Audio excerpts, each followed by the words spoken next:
Alright guys, TacticalRab back again today. Hope you're all doing well and enjoying your day so far. With roster mania kicking off in challenges before the game has even come out, it seems. We've also got pro players discussing that if Domination arrives to Call of Duty Vanguard, they are not even going to be playing it for this season. Very much intrigued to your thoughts in the comment section below. If you enjoyed the video, hitting the like button is the best thing you can do to help this channel reach more people. And please consider subscribing if you haven't already. Bottom right hand corner, big red button. If it doesn't say subscribed yet, you know what to do. Let's talk about this then firstly from Morgs. Thought this is kind of funny. So starting the challenger season, he said yesterday, with Silly, Johnny, and Vikel. We talked about that a couple of days ago. And then he says, scratch that, me, Johnny, Silly need an SMG for the start of the Vanguard season, because Vikel seemingly sketched on them and went to another team. Ak was like, what is even going on? And well, then there was this squad that came in, Assault, Exceed, Pentagram, and Vikel, and that one to the list. So Assault, of course, are now going to be down there in the challenger side after a difficult time, of course, last year on Los Angeles Guerrillas. And well, as Crone says in the reply, I mean, we see here the tweet that comes out from Assault, heading into the Vanguard challenger season with Exceed, Pentagram, and Vikel. If any organizations would like to work with us, then email me. I'm pretty sure Vikel, I'm not sure if I'm pronouncing that correctly, to be honest, but it has come over from the European side. It's a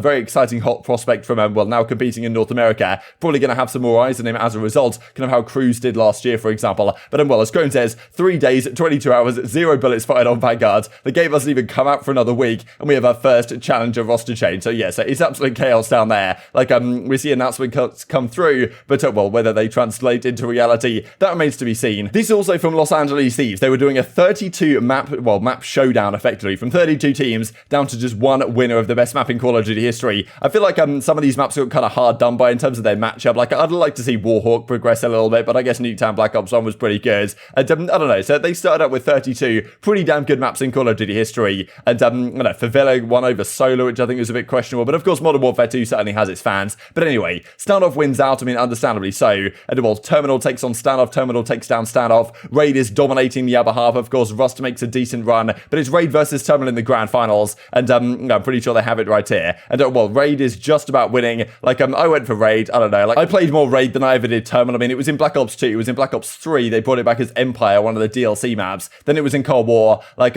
yeah. So I'm gonna give it to Raid. But yeah, Terminal I think is catching up pretty fast. So if you guys want to get involved in this, then well, feel free to do so and decide the best map in Call of Duty history. At least according to this Twitter poll, which of course will certainly says all at the end of the day. This also from Breaking Point, well, the 14th and the 13th best players of the Cold War season. Envoy being number 14. Great performance really from him over the entire season. Definitely a bit of, well, a surprise to a lot of people that he got dropped to the end of it, but it wasn't quite the same season he had in Cold War as it was back in Modern Warfare, right? In Modern Warfare, he was dominant, like a number one Search and Destroy player. Was like, he had the best clutch player of the season with the Ninja defuse. He was also like the best Search and Destroy player pretty much. This season wasn't exactly the same. Like, he didn't really find his groove quite as well on this game as he had done in previous titles. Of course, the results didn't also match it up as well. But yeah, S&D KD and wins at 1.28. That's pretty impressive. Hardpoint KD versus top 3 teams who are 1.07. That's also pretty impressive because, yeah, pretty difficult to perform very well against some of those top dogs. And well, this also I thought I mentioned real quick. There was a nice little highlights video that the guys at Breaking Point did. If you want to check out the entire thing, I'll leave it linked down below for you guys. But yeah, for a lot of these, well, going into the top 10 at least, there's going to be a lot of highlights videos coming out from the season of these players. Just looking back, it's nice to reminisce really on what happened over these last several months. And well, this is at number 13, Toronto Ultras Bance gets this spot. I think totally deservedly so, to be honest. A really underrated player this year. Definitely did a lot for this squad, not just in terms of individual performances at times, but also like in terms of leadership. And I mean, like, you can't argue with these results. First, third, second. It's pretty remarkable what they did towards the end of the year. And I think Bance was really a key part of that. And well, stage 2 grand finals KD of 1.44 up against FaZe in that best of 9. That will certainly stand out as one of the moments of the season, to be honest. This then was being discussed yesterday from Call of Duty. Squad up in 7 core modes when the game launches. Free fall, TDM, kill confirm, domination, search and destroy, hardpoint and patrol. Some degree of concern from the pros as to what this means for the 3rd game mode. We're going to be playing on the pro level in Call of Duty Vanguard. Of course, yesterday we discussed the possibility of control and maybe CTF coming in after launch, but the problem is, if they come too long after launch, will the pros have already decided what they're going to be playing on? Like, what are they thinking, right? Is Sledgehammer thinking Patrol is going to be it? Are they thinking Domination's going to be it? Because we played Domination in Modern Warfare, and it wasn't particularly good, let's just say. And well, Arcitys with a pretty interesting take on the matter. So as Salvation's Elite says right here, an interesting question. If the worst came to the absolute worst, would you rather play a 3rd hardpoint as the 3rd map, or play Domination again this year? Hardpoint or Domination, that's the question. And most people are going for hardpoint. I guess I must have clicked Domination here, even though I don't really think I thought about this when I clicked it. I just wanted to see the results. But I mean, I don't know, like, would I actually want to see a 3rd hardpoint? It would make the vetoes kind of weird. Then again, in Modern Warfare, when Domination was on, like, especially this, the first and second half of it, I would pretty much just leave the room and come back in a few minutes time. So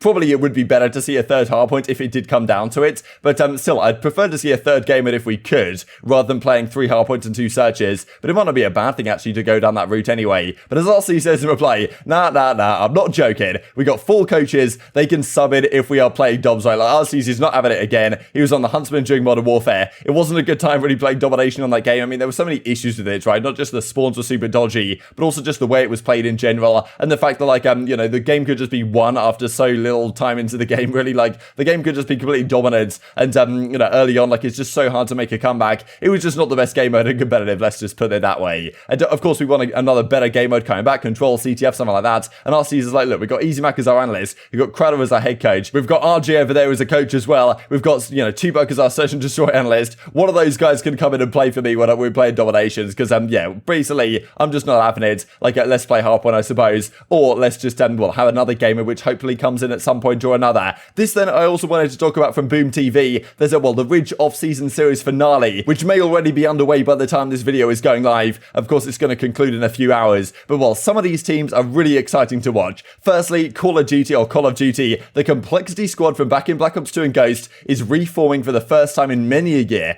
Eggs, Crimsix, Clayster and TP. This was the squad that dominated the latter half of Black Ops 2, went into Ghost and dominated that as well before they swapped out Clayster for Karma just before the World Championship and won that one as well. But what a phenomenal squad this was. Looking forward to seeing these guys in action, to be honest. And as Clay says, for the first time since Black Ops 2, the boys are back together in action. So we'll see if they romp through this as they would have done when they were playing together back in the day. But exciting stuff, no doubt. A couple of other teams I wanted to mention, some pretty good ones. Envoy, Arcitys, Priestahh and Gunless. That's going to be an exciting one. We've also got this one as well, Temp, Kenny, TJ and Fellow. So definitely a few teams in this one. But I guess these guys should be the favourites, given that they were so good on this game back in the day where they still have it. Of course, they're playing Black Ops 2, which is just going to be a fantastic watch. These are some of the results right here that the flank points out. When the Mr. X comes in as the coach again, that remains to be seen. It actually looks more flattering if you exclude the online tournaments and just show them the lands, because the lands are just absurd. They won all these lands in a row. It's just ridiculous. But the online tournaments, they didn't necessarily do so well all the time, but it didn't really matter, right? They would go to LAN and smoke you regardless. And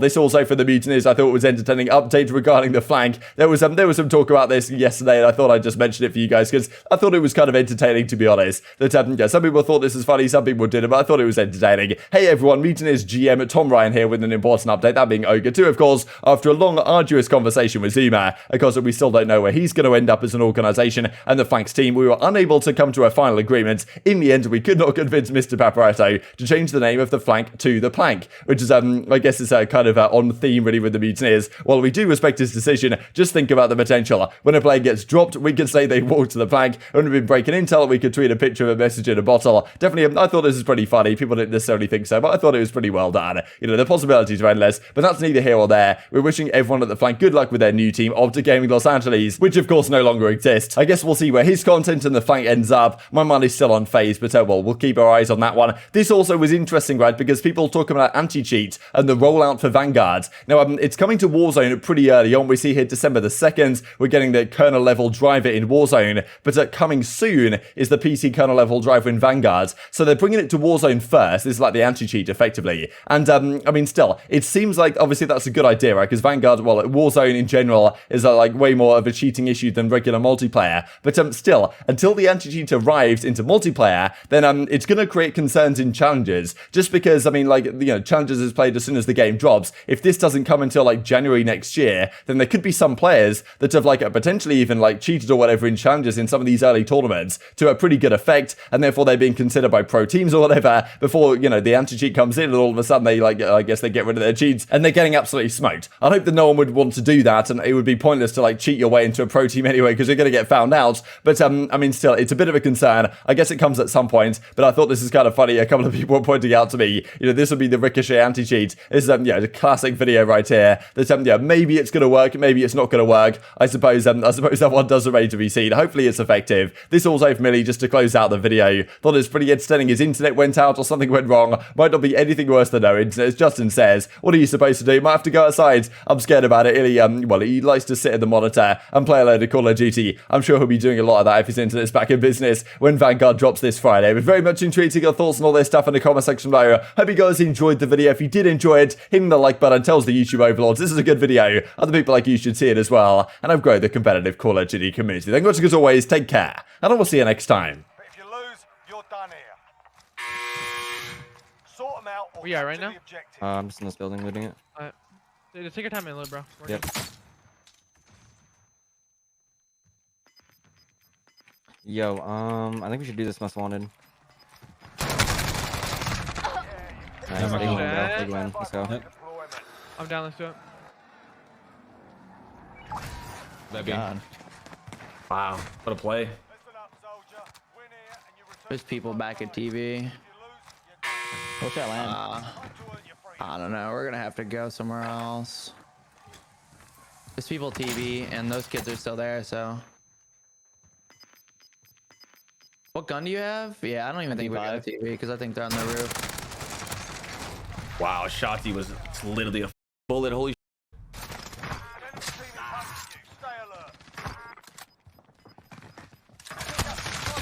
Oh my gosh. My dad just killed me. 25 was still standing. Fought hard out. And my dad just killed me.